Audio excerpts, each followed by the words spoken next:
দীর্ঘ প্রায় 15 বছর সংস্কার না হওয়ায় বেহাল অবস্থায় রয়েছে উদয়পুর ধূপতলি সড়ক। এলাকাবাসীর অভিযোগ, নিয়ম অনুযায়ী প্রতি 5 বছর অন্তর রাস্তার সংস্কার করার কথা থাকলেও গত 15 বছর সেই কাজ হয়নি। বারবার প্রশাসনের দ্বারস্থ হলেও শুধু আশ্বাস মিলেছে, কিন্তু বাস্তবে রাস্তা মেরামতের কাজ শুরু হয়নি। এই পরিস্থিতিতে ক্ষুব্ধ এলাকাবাসী রাস্তা অবরোধ করে বিক্ষোভে সামিল হন। অভিযোগ, অবরোধ চলাকালীন পুলিশ ঘটনাস্থলে পৌঁছে লাঠিচার্জ করে এবং অন্তত 8 জন বিক্ষোভকারীকে আটক করে নিয়ে যায়। এরপর পরিস্থিতি আরও উত্তাপ হয়ে ওঠে। বিক্ষোভকারীদের দাবি, আটক 8 জনকে অবিলম্বে মুক্তি দিতে হবে এবং রাস্তা সংস্কারের বিষয়ে প্রশাসনকে স্পষ্ট আশ্বাস দিতে হবে।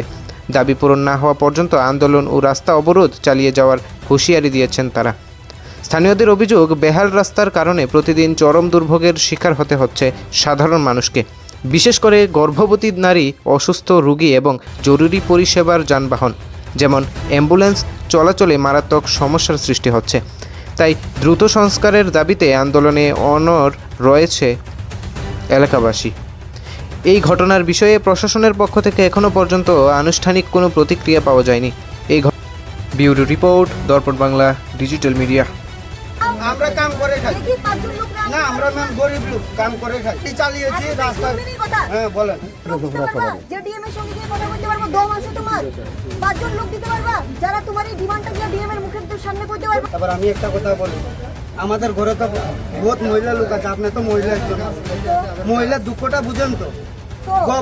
গর্ভবতী একটা মহিলা যখন এখান থেকে তুলামুড়া যায়, আপনি তো সেটা দুঃখটা বুঝেন তো? আমরা তো ছেলে মানুষ, আমাদের হাত কেটে গেলে কালকে কামাই করে খাবো, কিন্তু মহিলারা যখন প্রেগনেন্ট অবস্থায় যদি কিছু হয়ে যায়, রিস্কটা কে নেবে?